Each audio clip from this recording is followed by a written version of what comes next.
you said that you don't have to forcefully uh, move your attention to a particular is fine. But at the same time, you have said that this unchanging deserves more of our attention. So I'm saying at least in Satsang. Let's take that time, because what happens is many times we also come to Satsang and we want to deal just with the phenomenal aspect of ourselves and looking for solutions for that. So my meditation many times I started saying this in the beginning of Satsang, is that at least for time of Satsang, let's give this some attention, let's give some time to this. So my question is after Satsang in general. So sometimes there is a spontaneous urge to watch a Guruji's videos, and it's fine. And sometimes there's a little effort to move away from other things, other distractions, and do that. So yeah, little effort is okay, as long as it's not like a fight. Yes. Don't have to, because otherwise what can happen is the mind can create this like counter position, and there can be a relation of this like sense of negativity with the inquiry and things like that. It can become like part of our condition. Yeah, but I have seen that there's a, when you say that you don't have to do any effort at all, mind takes up that position. Then don't do this, do something else at all. So just wanted to clarify that. Yes. Our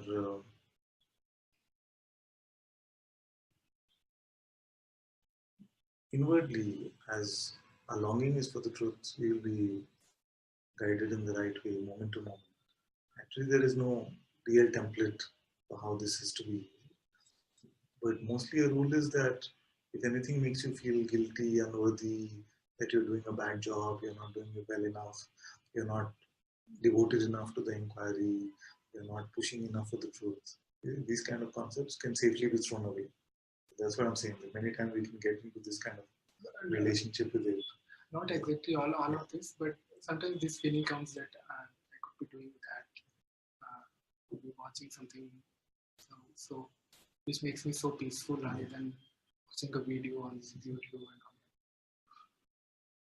So yeah, initially there was some, when you said that you don't have to do any effort, then I would go with that. And lately, what I'm mostly recommending is don't be hard on yourself. Like, treat this one also like your child. Okay?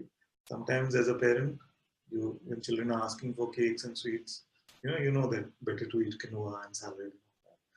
But sometimes you indulge, okay, have. Yes. Not so rigid about, oh, I should only be watching Satsang. I should not become like that. But just like, in some way, some sort of guidance which is coming now is to say, treat the life of these sages as the life of your child. Sometimes indulge, sometimes no. Then you will see that anyway you are starting to see already that all these movements are happening on their own, and the one that is claiming some control is truly not. But I know that as long as it seems like we have some choice, it seems like I can do something, we can move towards a higher choice. But if you do sometimes indulge in something which seems like the lower choice, best to forget about it and meet yourself fresh in that moment. Yeah. Initially, I had taken that your words of not making an effort in a wrong way.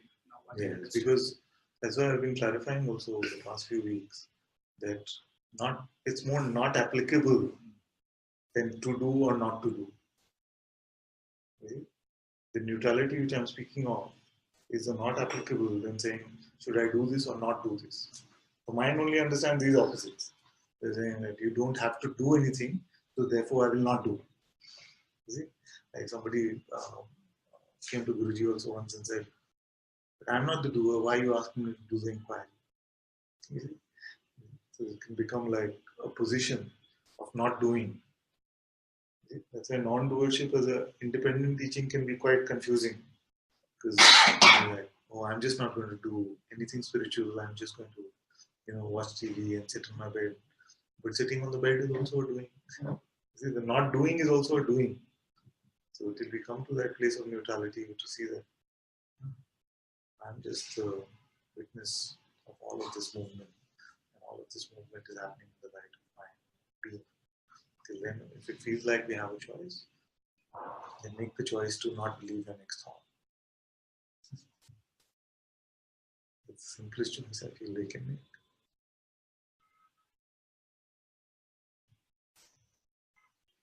Easy.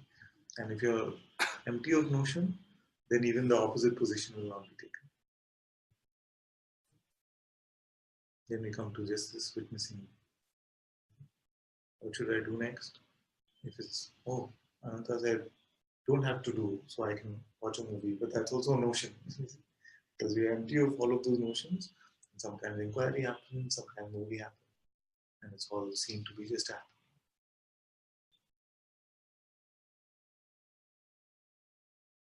It's very light now, but initially I had taken it in the wrong. And that's also grace, Yes. because it makes a deeper investigation or deeper contemplation possible. Well, when you are doing this, the first time we hear you're not the doer, we feel like, this is very cool, I don't have to, but this is also a doing. You're doing the not doing. You know what I mean? In the world, in the phenomenal world, is a world of activities. Activity is unceasing. Even sitting down is an activity. Even lying down is an activity. So activities are unceasing. It is the sense of whether I'm doing or not doing the activity, which is blown up in a way. Because that individual I had these attributes, doing, desiring, all of this stuff. Now it is not there. You see that all doing or not doing is part of the activity of the world, and all the activities of the world are happening naturally in the light of consciousness. This one is like, I got my answer now. Confuse myself with anything else. Switch off. I know that.